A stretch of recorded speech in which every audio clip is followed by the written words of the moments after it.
Assalamualaikum warahmatullahi wabarakatuh. Selamat siang, selamat pagi, dan selamat malam. Perkenalkan, nama saya Muhammad Genta Marabani.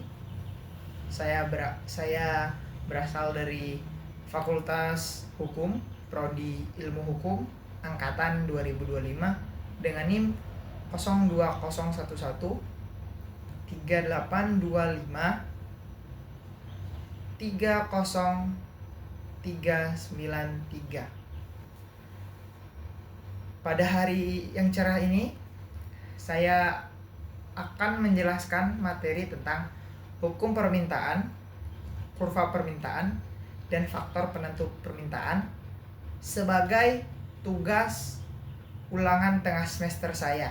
Sebelumnya saya minta izin kepada dosen pembimbing kami, yaitu Bapak Muhammad Bahrul Ulum SE MSI.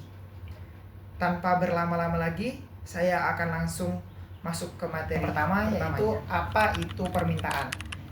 Jadi, teman-teman, singkatnya, permintaan adalah keinginan seseorang untuk memperoleh barang atau jasa dengan tingkat harga tertentu dan juga waktu tertentu.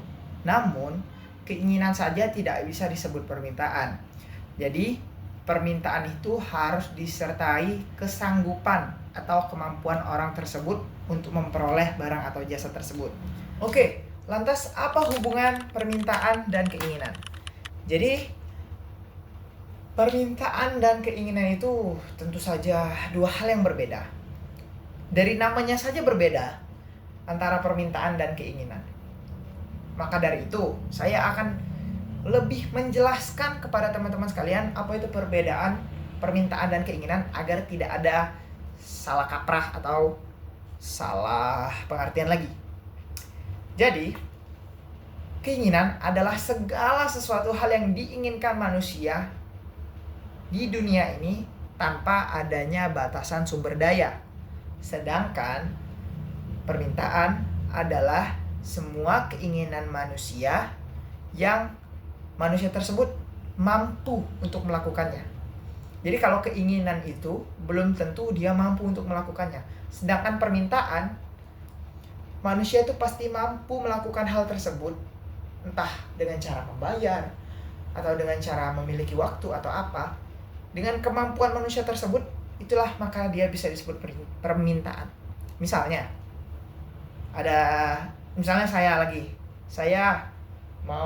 saya mau membeli rumah baru, itu baru disebut keinginan. Tetapi ketika saya mau membeli rumah baru dan saya ingin membayarnya, maka itulah yang disebut permintaan. Jadi, apakah keinginan itu adalah permintaan? Tidak. Apakah permintaan itu keinginan? Bisa jadi jika permintaan, simpelnya permintaan sama dengan keinginan plus kemampuan. Itulah permintaan. Baik, selanjutnya adalah hukum permintaan.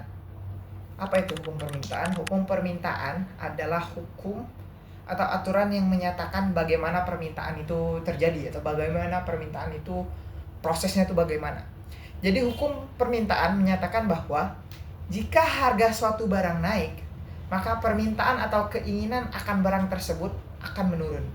Sebaliknya, jika harga barang tersebut menurun, maka permintaan atau keinginan terhadap barang tersebut akan naik dengan syarat ceteris paribus. Mohon maaf jika penyebutan saya salah. Apa itu ceteris paribus? Ceteris paribus itu artinya selain harga, faktor lain seperti pendapatan atau selera tidak berubah. Jadi yang berubah dalam hukum permintaan hanyalah harganya saja. Contohnya, harga telur di warung dari 25.000 naik menjadi 30.000. Maka orang-orang akan kurang tertarik atau tidak memiliki keinginan untuk membeli telur tersebut. Sebagai gantinya, orang tersebut mungkin akan lebih memilih tempe dengan harga yang lebih murah untuk memenuhi kebutuhan proteinnya. Sebaliknya, Jika harga telur tadi dari 25.000 turun menjadi 20.000, maka permintaan dan keinginan untuk membeli telur tersebut akan naik. Kurang lebih seperti itulah hukum permintaan. Baik, selanjutnya adalah kurva permintaan. Apa itu kurva permintaan? Kurva permintaan adalah suatu grafik yang menunjukkan hubungan negatif antara harga suatu barang dan permintaan konsumen. Lalu ada sifat-sifat kurva permintaan itu ada 3. Jadi 3 sifat kurva permintaan tersebut antara lain: 1, selalu turun dari kiri atas ke kanan bawah. Jadi arah grafiknya itu dari kiri atas ke kanan bawah. Yang kedua, menunjukkan bahwa kenaikan harga barang sama dengan permintaan jumlah barang tersebut. Dan ketiga, kurva permintaan dibuat dengan prinsip ceteris paribus seperti yang saya jelaskan sebelumnya. Baik, selanjutnya saya akan menjelaskan tentang bagian-bagian dari kurva permintaan. Seperti yang kalian tahu, seperti yang sudah saya jelaskan sebelumnya, jadi kurva permintaan itu kurang lebih sama seperti grafik. Dan tentunya ada banyak bagian-bagian dari grafik yang diciptakan untuk membantu kita dalam membaca grafik tersebut agar lebih rinci dan lebih jelas. Maka dari itu, kali ini saya akan menjelaskan tentang bentuk-bentuk kurva permintaan agar kita bisa membacanya dengan rinci dan jelas. Pertama itu ada sumbu X atau garis X. Dia itu garisnya itu horizontal dan berfungsi untuk menunjukkan jumlah barang atau jasa yang dibutuhkan, atau nama lainnya adalah quantity demand. Lalu ada sumbu Y, bentuknya itu garis vertikal yang menunjukkan harga suatu barang tersebut atau price. Lalu ada kurva D atau demand curve. Itu adalah garis melengkung atau garis lurus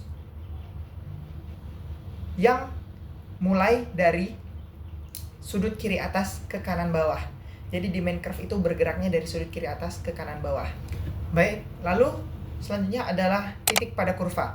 Jadi titik pada kurva ini berfungsi untuk mencerminkan kombinasi antara harga dan jumlah barang yang dibutuhkan pada satu waktu. Jadi teman-teman, singkatnya atau lebih jelasnya, pergerakan pada kurva atau movement along the demand curve itu hanya terjadi saat ada perubahan harga. Seperti menerapkan Carberus-Pertus tadi. Jadi selain harga, faktor seperti selera dan penghasilan itu tidak mempengaruhi kurva permintaan sama sekali. Jadi sekarang saya akan menjelaskan tentang pergeseran kurva permintaan. Apa itu pergeseran kurva permintaan? Apakah itu sama dengan pergerakan kurva permintaan? Jawabannya beda. Jadi pergerakan kurva permintaan itu adalah terjadi ketika harga suatu barang itu mengalami kenaikan atau penurunan. Sedangkan pergeseran kurva permintaan itu terjadi selain faktor harga. Jadi misalnya faktor pendapatan atau faktor selera. Selain itu juga, kalau pergerakan dia itu naik dan turun bentuk kurvanya, sedangkan pergeseran itu bergeser ke kanan ataupun ke kiri. Sampai sini paham? Saya akan memberikan contohnya. Contohnya, pendapatan saya naik. Saya mendapatkan pendapatan yang lebih dari saya sebelumnya, sehingga saya memiliki kemampuan untuk membeli barang mewah seperti mobil. Maka dari itu permintaan mobil akan naik. Karena bukan cuma saya, tapi ternyata teman-teman saya juga mendapatkan pendapatan yang lebih, mendapatkan peningkatan pendapatan, sehingga saya dan teman-teman saya memiliki kemampuan untuk membeli barang mewah dan kami ingin membeli mobil, maka permintaan mobil akan naik sehingga kurva bergeser ke kanan. Sebaliknya, jika pendapatan saya dan teman-teman saya turun, maka kurva pergeseran mobil akan bergeser ke kiri.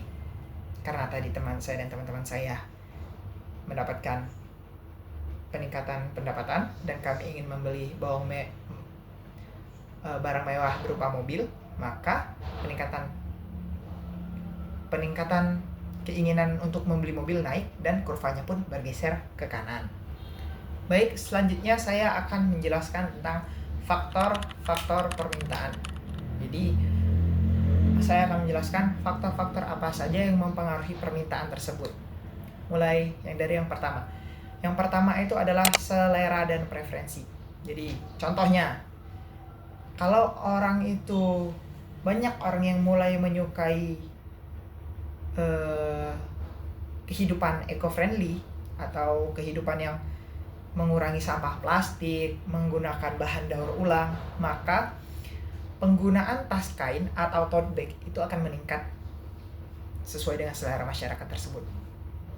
Atau contoh lainnya, jika orang-orang mulai hidup sehat, makan makanan untuk hidup sehat, maka peningkatan terhadap permintaan terhadap sayur-sayur dan buah-buahan akan meningkat karena selera masyarakat. Lalu ada faktor kedua. Faktor kedua adalah pendapatan konsumen. Pendapatan konsumen ini memegang peran penting dalam faktor permintaan. Karena jika pendapatan konsumen naik, maka permintaan barang tersebut tentunya akan naik. Jika pendapatan konsumen turun, maka kemampuan untuk membeli atau mendapatkan barang tersebut juga akan menurun, sehingga permintaan akan barang tersebut tentunya juga akan menurun. Baik, selanjutnya adalah faktor ketiga, yaitu harga barang lain. Ada dua, satu substitusi, dapat digantikan, dan satunya komplementer, tidak dapat digantikan. Substitusi, contohnya harga teh naik, maka orang-orang akan lebih memilih untuk mengonsumsi kopi. Padahal harga kopi pun tetap tidak ikut naik. Jadi orang-orang akan lebih memilih mengonsumsi kopi. Itu substitusi. Lalu yang komplementer, harga mobil turun sehingga permintaan mobil naik dan permintaan mobil listrik menurun. Jika permintaan mobil listrik menurun, maka permintaan akan baterai mobil listrik juga ikut menurun. Lalu selanjutnya faktor keempat, yaitu harapan harga masa depan. Konsumen adalah orang yang pintar, sehingga jika dia tahu bahwa harga barang tersebut akan naik di masa depan, maka dia akan membelinya saat itu juga. Contohnya, pada saat libur lebaran, sembako akan naik harganya, termasuk juga baju-bajunya. Maka konsumen akan membeli barang-barang tersebut sebelum hari libur lebaran, sehingga mendapatkan harga yang masih murah sebelum mengalami kenaikan harga. Sebaliknya, jika konsumen tersebut akan tahu bahwa harga itu menurun, harga barang tersebut turun di masa depan, maka konsumen tersebut akan membeli barangnya di masa depan agar mendapatkan harga yang sesuai dengan keinginan konsumen. Baik, selanjutnya faktor kelima, yaitu adalah populasi dan demografi. Jumlah populasi itu mempengaruhi faktor permintaan suatu barang. Misalnya, banyak populasi manusia di suatu tempat, maka permintaan akan sandang, pangan, dan papan di tempat tersebut akan naik. Misalnya, ada banyak anak-anak, ada banyak populasi anak-anak, maka permintaan barang mainan, susu, atau lain-lainnya seperti pakaian anak itu juga akan meningkat permintaan barang tersebut. Dan juga misalnya ada banyak lansia di suatu populasi, maka permintaan kursi roda atau obat-obat untuk menghalau penyakit lansia, permintaannya pun juga akan menaik. Begitu juga sebaliknya. Lalu faktor yang keenam, itu adalah iklan atau pemasaran. Iklan itu faktor yang mempengaruhi selera masyarakat atau selera konsumen. Jadi iklan dapat mempengaruhi selera konsumen untuk membeli atau tidak membeli barang tersebut. Misalnya iPhone, dia mampu menghasut atau mengajak konsumen, dia mampu mempengaruhi selera konsumen untuk membeli barang tersebut. meskipun dengan harga yang tetap, meskipun dengan harga yang tidak naik atau tidak turun, tapi dia mampu mempengaruhi selera masyarakat untuk membeli produknya tersebut. Baik, selanjutnya faktor yang terakhir atau faktor yang ketujuh adalah gaya hidup dan tren sosial. Jadi gaya hidup seseorang itu akan mempengaruhi bagaimana jalannya kurva permintaan. Apakah akan naik atau turun, geser kanan atau geser kiri. Pada dasarnya gaya hidup dan tren sosial itu adalah dua hal yang masih berkesinambungan. Jadi gaya hidup dan tren sosial mempengaruhi pergerakan kurva. Misalnya, tren saat ini adalah sedang tren menggunakan mobil listrik karena lebih hemat atau bla bla bla, maka permintaan terhadap mobil listrik juga akan naik. Misalnya juga tren saat ini makanan sehat atau makanan yang mengandung gandum sedang tren saat ini, maka permintaan terhadap makanan-makanan mengandung gandum seperti roti juga akan meningkat. Begitu juga sebaliknya. Baiklah, sepertinya itu saja yang dapat saya sampaikan pada hari ini. Lebih dan kurangnya saya minta maaf.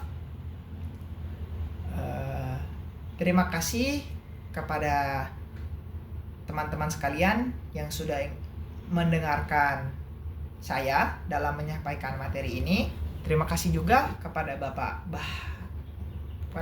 Muhammad Bahrul Ulum SE MSI yang telah mengizinkan saya untuk menyampaikan materi ini. Kepada Allah saya mohon ampun. Wassalamualaikum warahmatullahi wabarakatuh.